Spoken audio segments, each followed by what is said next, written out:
Bueno, el día de hoy nosotros tenemos como tema de trabajo estequiometría, ¿ya? Cuando hablamos de estequiometría, hablamos de relaciones cuantitativas en química, todo lo que son cantidades, ¿ya? Es un tema más operativo que todo práctico, aunque en Uni, acuérdate que te plantean problemas teóricos, ¿sí? Para que, no tanto teóricos, sino problemas en los que tú tienes que empezar a definir qué tipo de ley se está aplicando respecto a la estequiometría. En estequiometría es prácticamente conocer las leyes y saber aplicarlas en su momento dado. En química no es más que regla de tres simples. Entonces, se ha preparado un pequeño resumen respecto a estas leyes, ¿no? Que son, en principio, dos grupos. Uno que corresponde a las leyes ponderales y otro que corresponde a las leyes volumétricas. Las leyes ponderales hacen referencia a todo lo que sea masa, ¿ya? Mientras que las leyes volumétricas, como su nombre lo dice, hace referencia a volúmenes, pero volúmenes gaseosos. Ten bastante cuidado con eso, ¿ya? Leyes ponderales, leyes volumétricas, leyes ponderales hace referencia a masa, leyes volumétricas a todo lo que son volúmenes. Y dentro de las leyes ponderales vamos a encontrar la ley de la conservación de la masa, ley de proporciones constantes, ley de proporciones múltiples y ley de proporciones recíprocas. Eso sí te lo tienes que saber con nombre y apellido, ¿ya? Porque eso ya ha venido en examen de admisión. En examen de admisión ya te ha venido ley ponderal o ley conservación de la materia, ¿a quién corresponde? Ley de proporciones recíprocas, ¿a quién corresponde? Y cosas así, ¿ya? No te van a venir en qué tiempo se enunció, ni bajo qué contexto, no. Tal ley a quién corresponde, tal ley a quién corresponde, tal ley a quién corresponde, recontra fácil, ¿ya? Así facilito. Entonces debes manejar por lo menos los conceptos. Cuando se habla de estequiometría se habla de cantidades, ¿ya? Las cantidades de sustancias que tienes al inicio respecto a las cantidades de sustancias que tienes al final. Esto es lo que se conoce como un diagrama de bloques. En la universidad vas a ver mucho de estos diagramas de bloques, este es muy, muy sencillo y simplemente te dice, todo lo que entra es todo lo que sale. Todas tus entradas deben ser igual a todas tus salidas si es que no hay acumulación. Ya dentro de la universidad va a ser otro tema completamente diferente en donde vas a tener acumulación. Pero acá no. Se entiende que no vas a tener acumulación. Tú vas a tener que las entradas deben ser igual a las salidas. Eso quiere decir que si yo tengo dos cuerpos, uno de 200 gramos y otro de 300 gramos, debes recuperar si entran 500 gramos, debes recuperar 500 gramos en las salidas, convertidos en otras sustancias como material inerte, como pérdidas, como gas que se va, no importa, lo que sea, significa que todo lo que entra al inicio debe ser todo lo que entra al final. Eso es lo que debes tener tú como base cuando hablas de estequiometría, ¿de acuerdo? Entonces, ahora, ¿cuáles son estas cuatro leyes que te dije que las tienes que saber con nombre y apellido? Ley de la conservación de la masa, Anthony Lavoisier, ¿ya? La masa no se crea ni se destruye, solo se transforma, ¿ya? Yo prefiero hablar de masa, ¿ya? Más que materia. Yo sé que esto tú lo has escuchado muchas veces con el término la materia no se crea ni se destruye, solo se transforma, ¿de acuerdo? Mientras que cuando hablas tú de la masa es algo diferente. El tema es que materia es un término mucho más amplio. Ya se lo mencionó hace un momento el profesor Max, ¿no? Estaba escuchando su clase, que te mencionaba de materia en su forma dispersa y materia en su forma condensada, ¿no? Entonces, para evitar esos conceptos de materia, es más, dentro de la universidad, antiguamente, yo llevé un curso cuando todavía se llamaba balances de materia y energía, cuando se llamaba todavía balances de materia y energía. Actualmente ya no se llama balances de materia y energía, actualmente se llama balances de masa y energía. Es el nombre que le van dando porque los conceptos van cambiando también con el tiempo. Entonces, si bien es cierto, originalmente era la ley de la conservación de la materia no se crea ni se destruye, solo se transforma, es preferible hablar de la conservación de la masa. Pero si tú escuchas de la conservación de la masa, de la conservación de la materia, hace referencia a lo mismo. Ya no tiene por qué complicarte la vida tampoco. ¿Ya? Entonces, esta ley se resume en que todo lo que entra es todo lo que sale, ¿ya? Lo que vimos al inicio. Si tienes 500 gramos de algo que entra, debes tener 500 gramos de algo que sale. Así de fácil, ¿ya? La ley de las proporciones definidas, propuesta por Joseph Proust, es tal vez la ley más utilizada en estequiometría y establece que cuando tú vas a trabajar con sustancias, siempre estas se van a combinar en una relación constante y definida entre sus masas. Y ahí vas a encontrar relaciones masa-masa, relaciones moles-masa o relaciones moles-moles. Esto es lo más sencillo. Lo típico en uni es que te venga relación masa-masa. O sea, te dan la masa de algo para que tú puedas dar como respuesta la masa de otro algo. La relación moles-moles es mucho más sencilla porque tú tienes que únicamente balancear tu ecuación química y se acabó, ¿ya? Pero la relación masa-masa es lo más común en las preguntas de examen de admisión. La ley de las proporciones múltiples es más un tema teórico que hay que tenerlo en cuenta, que establece que cuando dos sustancias diferentes se combinan para formar más de un compuesto químico, ellos se combinan en una relación o en una proporción que es un múltiplo, ¿ya? O sea, mientras que la masa de uno permanece constante, la masa del otro varía en relaciones numéricas sencillas. Esto fue propuesto por John Dalton, ¿ya? Y si tú te pones un poco a ver cuál es el contexto, acuérdate que John Dalton propone la primera teoría atómica con sustento científico en la que sustenta, ¿no? En la que propone de que el átomo era indivisible. O sea, en la cabecita de Dalton no cabía el hecho de que los átomos podían combinarse en la mitad, tercera, cuarta o quinta parte de esto, sino que los átomos tenían que combinarse en números enteros. Entonces, si tú tienes dos elementos diferentes, como por ejemplo el azufre y el oxígeno, y ellos van a formar más de un compuesto, por ejemplo, el monóxido, el dióxido o el tróxido de azufre, la masa de uno permanece constante y la masa del otro varía en relación de números enteros simples. Eso es la ley de las proporciones múltiples. Y la ley de las proporciones recíprocas es también un punto más teórico para examen de admisión que todo práctico. ¿Ya? La parte práctica tú la vas a llevar dentro de la universidad o la parte práctica tú la vas a llevar ya en temas específicos como masa equivalente. La ley de las proporciones recíprocas es la base de masa equivalente. Establece que si una sustancia se combina o si dos sustancias se combinan con la misma masa de una tercera sustancia, estas dos sustancias se combinan en una misma proporción en masa o múltiplos de ellas. Es un trabalenguas, ¿ya? Pero quiero que entiendas esto. Mira, si estas dos sustancias, por ejemplo, el hidrógeno y el oxígeno, se combinan con la misma masa de una tercera sustancia, en este caso el carbono, entonces estas dos sustancias se van a combinar en la misma relación de masa o múltiplo de ellos. Profe, ¿cómo es eso? Por ejemplo, si 4 gramos de hidrógeno se combinan con 12 gramos de carbono y 32 gramos de oxígeno se combinan con 12 gramos de carbono, se debe cumplir por reciprocidad que 4 gramos de hidrógeno se combinan con 32 gramos de carbono. Esa es la ley de las proporciones recíprocas. Si A es AB y B es AC, entonces A es AC. Reciprocidad, así de fácil. Y esto es, como te vuelvo a repetir, la base de las masas equivalentes. Porque, por ejemplo, si tú tienes que 4 gramos de hidrógeno se combinan con 12 gramos de carbono y 4 gramos de hidrógeno se combinan con 32 gramos de oxígeno, entonces, digamos que yo tomo una masa base de referencia, que sea 1 gramo de hidrógeno. Entonces, este gramo de hidrógeno, que es la cuarta parte, se combinará con 8 gramos de oxígeno o con 3 gramos de carbono. Entonces, esto es a lo que se termina llamando la masa equivalente, ¿correcto? O sea, el concepto de masa equivalente parte de acá. La masa equivalente del hidrógeno va a ser 1.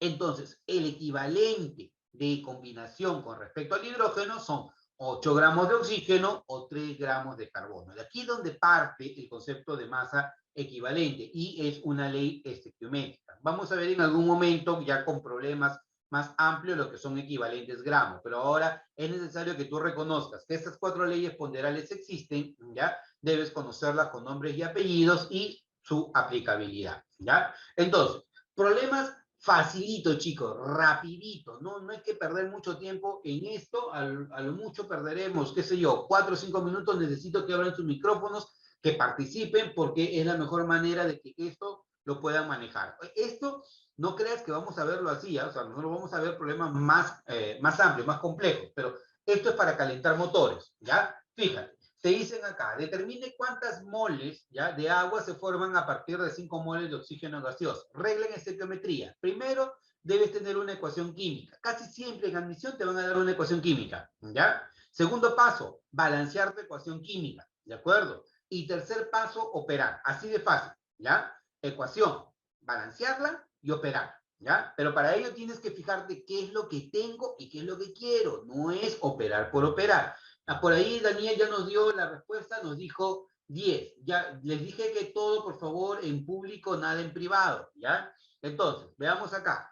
Haciendo esto, hidrógeno con oxígeno me da agua. El balance 2-1-2, ¿ya? Eso ya lo debes saber. Ahora, si yo tengo relación de moles-moles, ¿qué es lo que digo? Bueno, fácil. Una mol de oxígeno me da 2 moles de agua, ¿no? Si yo tengo 5 mol de oxígeno, ¿cuántas moles de agua voy a tener? Respuesta, 10 moles. Facilito, ¿no? Veamos el siguiente ejercicio. Por ejemplo, acá, ¿cuántas moles de amoníaco se forman a partir de 4 moles de nitrógeno gaseoso? Rápido, 30 segundos tienes para hacer esto. Rapidito. ¿Cuántas moles de amoníaco se forman a partir de 4 moles de nitrógeno gaseoso? Vamos, oye, ya viste haberme dado la respuesta. Está fácil. Es ver y marcar. ¿Nadie? Oye, ¿qué te pasa? Mira, tienes acá, balanceas, 1, 3, 2, ¿cierto? Balance ya lo conoces. ¿Ah? Entonces, si yo quiero el nitrógeno y lo debo relacionar con el amoníaco, digo, una mol de nitrógeno me da 2 moles de amoníaco. Si yo tengo 4 moles de nitrógeno, esto debe darme ¿cuánto? 8 moles de amoníaco. Se acabó. ¿Sí? Chao pescado. Entonces, para este caso, alternativa a la letra A. Para este caso, mira, aquí es lo más sencillo porque es relación mol-mol. Ahora vamos a relación mol-gramo. ¿Ya? Mira, moles con gramos. Me dice, determine cuántos gramos de oxígeno forman a partir de un mol de clorato de potasio. Chicos, punto práctico. Si eres un alumno unidemia, hay cosas que tú debes manejar al revés y al derecho. O sea, tú ya no tienes por qué esto estar reduciéndolo en el examen de admisión. Cuando yo te pregunte cuál es el peso fórmula del ácido sulfúrico, ¿tú qué me vas a responder? Vamos, Walter, ¿qué me respondes si yo te digo peso fórmula del ácido sulfúrico?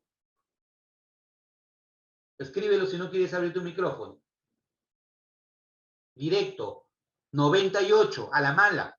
Peso fórmula del hidróxido de sodio, a la mala, ¿cuánto es? Ve apuntando, porque cuando yo pregunte, yo no voy a estar reduciendo, tú ya te lo sabes. Peso fórmula del hidróxido de sodio, 40, NaOH. Peso fórmula del carbonato de calcio, 100, a la mala. Con toda la maldad del mundo, 100, así. Si yo te digo peso fórmula de este señor, clorato de potasio, 122,5. A veces te vas a preguntar, oye, ¿y el profe cómo hace tan rápido sus problemas? ¿Ah? Porque parece que todo lo tiene en la... No, o sea, esto tú ya te lo tienes que saber de memoria. Son sustancias que siempre vienen en admisión. No tiene sentido que tú estés perdiendo el tiempo sacando el peso fórmula de él. Ya te lo debes saber de memoria. Es más, si él es 122,5, esto vale 74,5. Y si no me crees, opéralo y vas a ver que eso es lo que te sale. Entonces, si yo te digo, determina cuántas moles, cuántos gramos de oxígeno se forman a partir de un mol de clorato de potasio, te dije, ¿qué es lo primero que hacer? Plantear la ecuación. Segundo, balancear la ecuación. 2, 2, 3, se acabó. 2 moles de él te genera 3 mol de él. Pero acuérdate que el oxígeno pesa 32. Entonces, una mol tiene 32 gramos, 3 moles tiene 96 gramos. Eso dicho en cristiano significa que si tú tienes 2 mol de clorato de potasio, te va a generar 96 gramos de oxígeno. ¿Está bien? Pero como el ejercicio te dice, yo tengo una mol de clorato de potasio, ¿cuánto de oxígeno va a ser? 48. Ah, Daniel me había dado la respuesta ya. Yo pensé que me estabas dando el peso fórmula del ácido sulfúrico, perdón, no te entendí. Entonces, para este caso 48, alternativa a la letra C, tu respuesta. Acá, chicos, ¿cuántas moles de oxígeno se requieren para que combustione completamente con 88 gramos de gas propano? ¿Cuánto? Primero, plantear la ecuación. Balance. ¿Cuál sería el balance? Sería un carbono, por acá, perdón, 3 carbonos, le pongo acá 3. 8 hidrógenos, le pongo acá 4. Acá hay 6 más 4, 10 oxígenos, acá viene un 5, ¿ya? Mientras yo te estoy metiendo fluoro, tú ya voy operando y tienes que darme la respuesta, ¿ya? Te dice, ¿cuántas moles de oxígeno se requieren? O sea, ¿cuánto de él se requiere para que combustione con 88 gramos de gas propano? Esta mol, ¿ya? Esta mol de él tiene 44 gramos, una mol.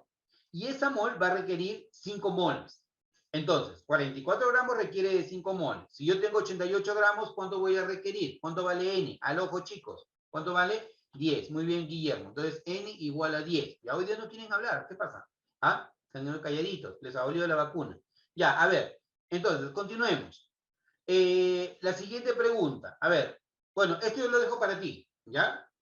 Ahí voy. Ah, ya. Esto yo lo dejo para ti. Tú lo vas a resolver. ¿Ya? Así como yo te resolví lo primero, esto va a estar en el Google Classroom, tú te vas a descargar y facilito, qué fácil, huevito, eso, chévere. Tú lo vas a hacer, ¿ya? te lo dejo ahí de tarea. Me vas a, si cualquier cosa que necesites, me dices a través del grupo de WhatsApp, ¿ya? Para no perder el tiempo y poder continuar con la siguiente diapositiva. Tú ya lo vas a resolver. Mira, incluso está resuelto, ¿no? Facilito. Ley volumétrica de Gay-Lussac. Importante, chicos. ¿Esto cuándo se va a cumplir? Se va a cumplir cuando dos sustancias se combinan en fase gaseosa a las mismas condiciones de presión y temperatura. Y la semana pasada ya dijimos que cuando tú tienes dos gases diferentes a las mismas condiciones de presión y temperatura, ¿cómo se les llama esas condiciones? Vamos, dime la palabra mágica. Cuando dos gases diferentes se combinan en las mismas condiciones de presión y temperatura, ¿cómo se les llama esas condiciones? Palabra Condiciones de mágica. Avogadro. Sebastián. Excelente también, Daniel. Condiciones de Avogadro, ¿ya? Condiciones de Avogadro significa que es la misma presión y la misma temperatura. Entonces, mientras a ti no te digan lo contrario, porque a veces hay cosas que obvian en el examen de admisión y tú tampoco te tienes que complicar la vida. Si no te dicen nada, consideras que son condiciones de Avogadro, ¿no? Porque de otro modo no podrías resolver el ejercicio, ¿ya? Entonces, si estás bajo las mismas condiciones de presión y temperatura, lo vimos también en mezcla de gases, relación de moles es relación de volúmenes y relación de presiones, ¿ya? Eso lo vamos a utilizar también cuando entremos en equilibrio químico, ¿ya? Así que, ojo, ojo al piojo, ¿ya? Entonces, mira, si tú tienes aquí una mol que reacciona o que se combina con 3 moles para darme 2 moles, ¿ya? Tú vas a tener que un volumen se combina con 3 volúmenes para darme 2 volúmenes, siempre y cuando estén en las mismas condiciones de presión y temperatura, porque las mismas condiciones de presión y temperatura, relación de moles es relación de volúmenes, ¿de acuerdo? ¿Ya? Ahora, quiero que veas otra cosa importante, que esto ya no viene en admisión. Posiblemente ahí vas a estar en alguna academia, ¿ya? Que te va a poner un problema recontra marcianazo, ¿ya? En donde te va a hablar de contracción volumétrica. Sí, profe, sí me ha tocado, ya, eso no, ni lo veas, eso no viene en admisión. Hace años, por ahí vino alguna pregunta, hace muchísimos años, de qué era contracción volumétrica. No te preocupes. ¿Quieres saber qué cosa es contracción volumétrica? Normalmente, cuando los gases se combinan, el volumen disminuye. Y eso tú lo puedes visualizar acá. Mira, a ver, si tú partes de los reactivos, quiero que te fijes, ¿cuál es tu volumen inicial? Tu volumen inicial vale 4B, ¿cierto? Pero Sí. cuando ellos se han combinado, mi nuevo volumen vale 2B. Entonces significa que si yo partí de un volumen 4B, ahora logro un volumen 2B. Y eso es lo que se le conoce con el nombre de contracción volumétrica. En este caso, la contracción volumétrica ha sido del 50%, porque tu volumen inicial vale 4B y tu volumen final vale 2B. Es así de simple, ¿ya? Pero si te van a poner un montón de datos por contracción volumétrica y todo, yo te diría que no pierdas el tiempo en eso. Por curiosidad o de repente por querer hacerlo, hazlo. Pero si es que no te sale, tampoco te frustres porque temas de contracción volumétrica no vienen en admisión, ¿ya? Lo que sí debes tener en cuenta que esta contracción volumétrica sí es típica en los procesos reales, ¿ya? Y es algo que se debe controlar cuando tú seas ingeniero, porque la contracción volumétrica crea vacío dentro de los equipos. Y esos vacíos que se crean dentro de los equipos tienen que ser compensados porque si no, los equipos se malogran. Y chao tu título de ingeniero, ¿ya? Entonces, a la hora de que tú hablas de contracción volumétrica, hablas de eso. Vamos a ver algunos ejemplos. Por ahora quiero que tengas en cuenta esto. Reactivo limitante, reactivo en exceso, ¿ya? Esto es algo que sí o sí viene en admisión, ¿ya? Sí o sí viene reactivo limitante y reactivo en exceso. ¿Quién es el reactivo limitante? Aquel que se consume por completo cuando tú estás en una reacción química. Y el reactivo en exceso es aquel reactivo que si no hay reacciones secundarias, se mantiene inalterable hasta el final del proceso, ¿ya? Ejemplo sencillito que siempre le doy a mis alumnos, ¿ya? Receta de la abuela. La receta de la abuela dice que por cada kilogramo de harina tú necesitas medio kilogramo de azúcar para hacer tu queque, ¿ya? Pero resulta que a ti te venden 1 kilogramo de harina y 1 kilogramo de azúcar. Te pregunto, ojo, cuidado con lo que me respondes. ¿Cuál de los dos ingredientes te está limitando para poder hacer el proceso o para poder hacer tu queque? ¿Cuál de los dos te está limitando? ¿Cuál te limita? ¿La harina o el azúcar? ¿O el azúcar? La harina. La harina te limita. Sí, pues la harina te limita. Profe, ¿por qué? Porque si yo tuviera más harina, podría hacer más queque. O sea, él es mi reactivo limitante, el que me está limitando en el proceso, porque yo tengo suficiente azúcar para poder hacer más, pero no lo hago porque no tengo suficiente harina. Es lo mismo que va a ocurrir en las reacciones químicas. Tú no puedes hacer más de lo que te permite tu reactivo limitante, por eso se llama limitante, el que te limita en el proceso, ¿de acuerdo? Entonces, si bien es cierto, yo tengo 1 kilo de harina y tengo 1 kilo de azúcar, de este kilo de azúcar solamente voy a utilizar medio kilo, el otro medio kilo no lo puedo utilizar, por lo tanto, esto que va a estar sobrando va a ser tu reactivo en exceso, ¿ya? Regla de oro, cuando tú estés en examen de admisión y siempre te den 2 masas, ojo, siempre te van a dar 2 masas, ¿ya? De los reactivos, lo primero que tienes que hacer es averiguar cuál de los dos es el reactivo limitante. Y una vez que lo encuentres, solamente te debes quedar con el reactivo limitante. No más, vuelvo a repetir. En admisión te pueden dar, para estequiometría, las masas o las cantidades de 2 reactivos. Cuando tú veas eso, lo que tú tienes que hacer es identificar cuál de los dos es tu reactivo limitante y con ese tienes que quedar. Ah, sí, profe, yo vi una formulita que había en un libro para hallar el reactivo limitante. Olvídate de fórmulas. No, no utilices fórmulas porque tú ya tienes que aprender demasiadas fórmulas para admisión. Una fórmula más no tiene sentido. Simplemente utiliza tu lógica, tu criterio para poder llegar a una respuesta. Por ejemplo, acá me dice, yo tengo 8 gramos de hidrógeno que se combinan con 8 gramos de oxígeno para formar agua. Me preguntan, halla la masa del producto formado. Ah, bueno, entonces yo tengo hidrógeno con oxígeno que me va a dar agua. Recuerda, primero plantear la ecuación. Segundo, balancear la ecuación. Ya está balanceada la ecuación. Tercero, identificar con quién debo trabajar.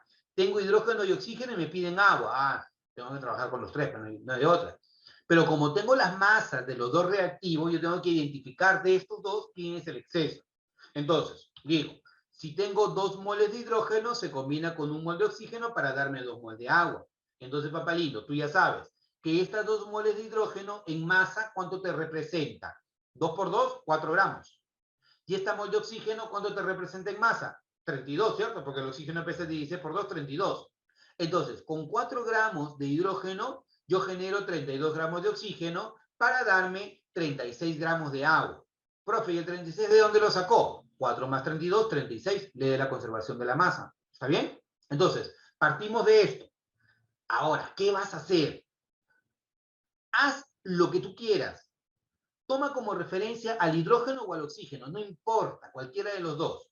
Tú dices, ah, profe, yo quiero tomar al hidrógeno. Ya, mira, toma el hidrógeno. Si tú pones 8 aquí, 4 requiere de 32. 8 de cuánto requiere. Respóndeme rápido por el chat, para no perder el tiempo. Si 4 requiere de 32, 8 de cuánto requiere. Muy bien. 34. Requiere de 64. Claro, abran su micrófono, déjenlo abierto. Chicos, participen, es la mejor manera que puedas aprender. Entonces, 4 requiere de 32, 8 requiere de 64. Y pregúntate, ¿tú tienes 64 gramos de oxígeno? ¿Tienes esos 64 gramos? ¿Sí o no? No, No, están sobrando. solamente tienes 8. Entonces significa que con el hidrógeno no funciona. Entonces, lo que haces es ahora, con 8 gramos de oxígeno, 4 requiere de 32. Entonces, 8, ¿de cuánto necesitará de hidrógeno? 1. 1. ¿Y tengo el 1? Sí, porque tengo en realidad 8 gramos de hidrógeno. Entonces significa que de estos 8 gramos de hidrógeno solamente emplearé 1 gramo, ¿ya? Entonces, lo que te queda es que empleas este gramo de hidrógeno y te va a dar como resultado 9 gramos de agua. Lo que queda sin reaccionar son 7 gramos de hidrógeno. Por lo tanto, si tú haces tu diagrama de bloques, ¿qué vas a tener? Vas a tener esto. Ingresan 8 gramos de hidrógeno, ingresan 8 gramos de oxígeno y de esto vas a recuperar 9 gramos de agua y 7 gramos de hidrógeno, que es el exceso. Esto se llama diagrama de bloques. Esto en las universidades particulares para carreras de ingeniería industrial se utiliza muchísimo, chicos. Van a ver, o sea, van a ver chicos que de repente sus amigos que lo van a ver en ingeniería industrial en universidades particulares para sexto ciclo o octavo ciclo, llevan estos diagramas de bloques. Esto es algo que tú debes saber ingresando a la universidad si es que necesitas conocer o si necesitas estar bien preparado para postular e ingresar. ¿Ya? Que lo más importante, no está preparado para postular, sino está preparado para ingresar. ¿Ya? Entonces, esto es el reactivo limitante y el reactivo en exceso. ¿Entendido? ¿Sí o no? Pon tu manito, pon dedito arriba si entendiste o no entendiste. Si no entendiste, igual vas a tener que volver a ver el video. Muy bien, Camila sí entendió, es la única, creo. Ah, ya. Matías también, Sebastián también, Walter también. Y Guillermo también. Estaba pensándolo seriamente, Guillermo. Listo. Pureza del reactivo. Otra cosa que debes saber, chicos. ¿Ya? Otra cosa que debes saber. La pureza del reactivo. Casi siempre vas a tener que trabajar en eso, incluso a nivel real. ¿Ya? Acá te lo pongo en un ejemplo muy facilito. ¿Ya? Si tú, igual, volvamos al queque. ¿Ya? Volvamos al queque. Si uno de los ingredientes del queque son huevos, ¿cuáles son los componentes del huevo? Clara, yema y cascarón, ¿cierto? Pero de clara, yema y cascarón, ¿tú qué vas a utilizar para el queque? La Entonces, clara. la clara. Bueno, yo le metería también la yema. Lo que no le metería es cascarón. Ajá, eso Yo no. no le metería cascarón, ¿sí? Definitivamente. Tú lo quieres hacer solo con yema, lo quieres hacerlo con clara y con yema, pero definitivamente cascarón no va. Pero cuando tú vas a comprar, a ti no te van a decir, oye, solamente toma la clara, solamente toma la yema o solamente toma clara y yema. No, si te van a meter clara, yema y cascarón. Entonces te pregunto, ¿ese ingrediente está para lo que tú necesitas puro o impuro? Impuro. Puro, porque tú lo que necesitas es la parte pura de ese ingrediente para hacer lo que tú quieres. Entonces, en este caso, tú vas a medir el grado de pureza. Si, por ejemplo, de 1 kilogramo de huevos tú desechas 100 gramos de cascarón, significa que la parte pura viene a ser el 90% y la parte impura viene a ser el 10%. Entonces, métete a la cabeza que cuando tú tengas que trabajar en estequiometría, solamente vas a utilizar la parte pura o la parte impura. Pura. Parte pura. Oye, habla bien. La parte pura. Se le fue la R, se le fue la... Está con su Parkinson, le salió bien. La parte pura tienes que utilizar. Entonces, eso es lo que tú tienes que utilizar para cuando tú resuelvas tus ejercicios, ¿ya? Entonces, ahora chicos, esto es importante, ¿por qué? Porque muchas veces en el examen de admisión, ¿ya? Te van a venir cantidad de inertes, ¿ya? Y uno se vuelve loco y dice, oye, me vino inerte, inerte no participa. Te ponen ganga, ganga tampoco no participa, ¿ya? Inerte o ganga es algo que no participa. El término ganga se utiliza mucho en el examen de admisión San Marcos para la parte de minería o procesos de mineralógicos, ¿ya? Pero para exámenes uni podría ser que te venga ganga o podría sí que te venga la parte de inertes. Si te viene la parte de inertes, chévere, porque si su nombre dice inerte, significa que ese inerte tiene la misma masa al inicio y al final, y no se utiliza, y se acabó.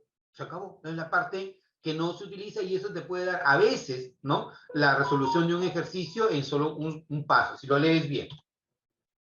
Pregunta. Dice, vamos a pasarlo también bien rápido esto.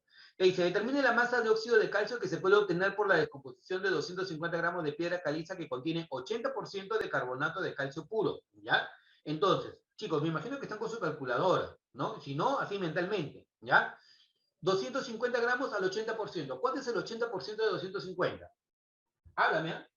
Porque pierdes el tiempo. 200. ¿Cuánto?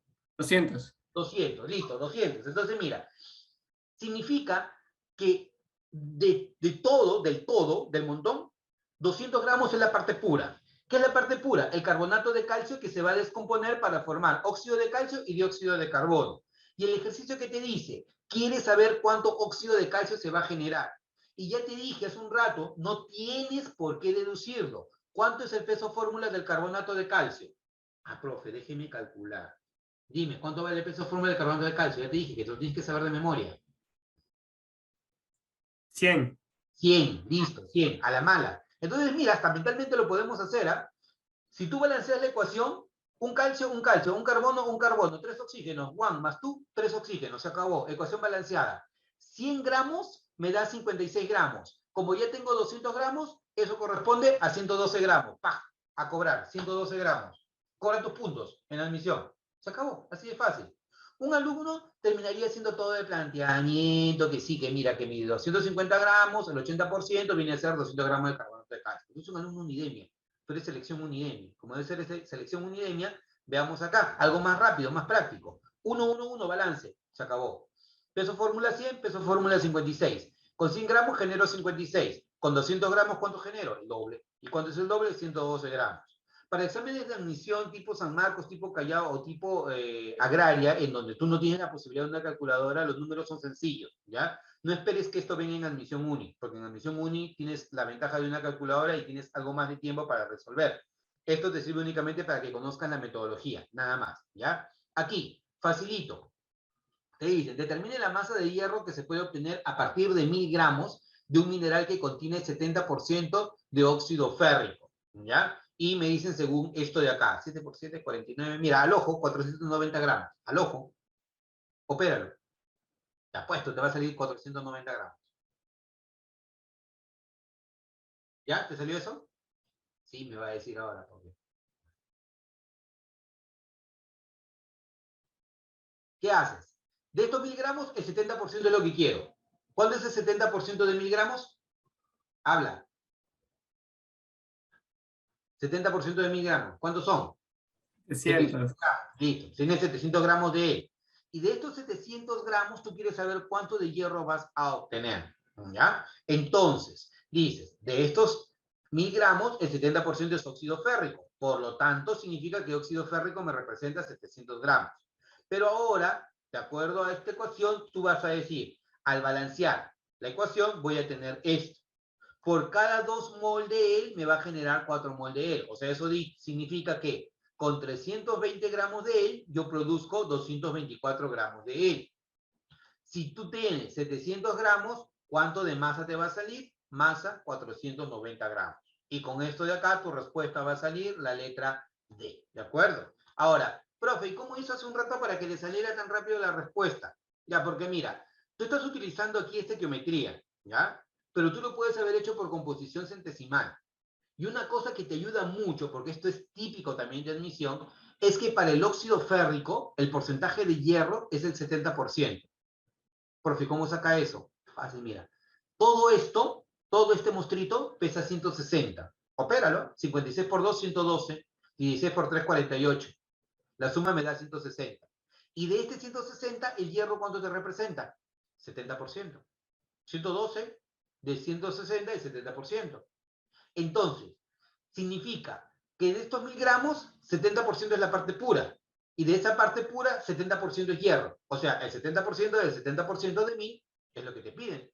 ¿Cuánto te sale eso? 490. Se acabó. Tu respuesta. Alternativa, la letra D. ¿De acuerdo? Entonces, si es que no te quedó claro, lo puedes volver a hacer. Revisa el video para que te quede más claro y tú mismo lo hagas y salgas de dudas. Te dejo estos 2 ejercicios para ti, ¿ya? Tú los resuelves ahora que tengas tiempo y ves cuánto te sale, ¿ya? Pregunta.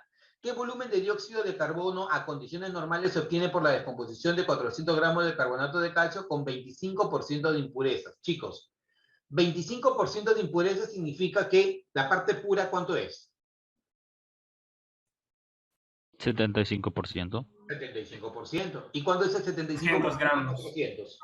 300 gramos. 300 gramos, correcto, 300 gramos.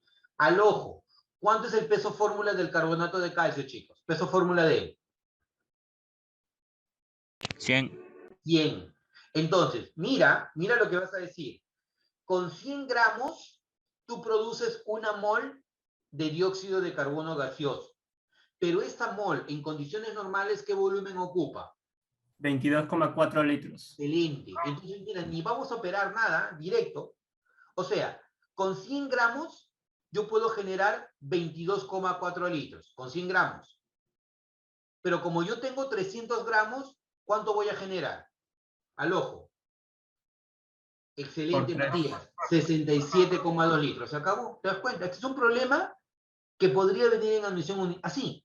Así de simple. ¿Ya? Entonces, operando, ya, esta es la parte operativa. Tú ya lo revisas con mucho más calma en el video, cuando descargas las diapositivas y empiezas a practicar. Pero la base ya te la di. Con 100 gramos tú produces 22,4 litros. Con 300 gramos, ¿cuál es el volumen? 67,2 litros. Se acabó. Alternativa, la letra C. A marcar. Se acabó el problema. ¿De acuerdo? ¿Sí? ¿Comprendido? Dedito arriba si se entendió. Dedito abajo si no se entendió. Perfecto. Muy bien. Listo, chicos. Entonces, en cualquier momento se acaba. Igual de todas maneras, vamos viendo algún otro término. Rendimiento de la reacción. ¿Ya? ¿Qué significa este rendimiento de la reacción? También es muy importante dentro de lo real. Cuando seas ingeniero, una de las cosas más importantes que vas a tener que ver o que te van a medir es el rendimiento de una reacción. Tú dices, oye, yo esperaba tanto.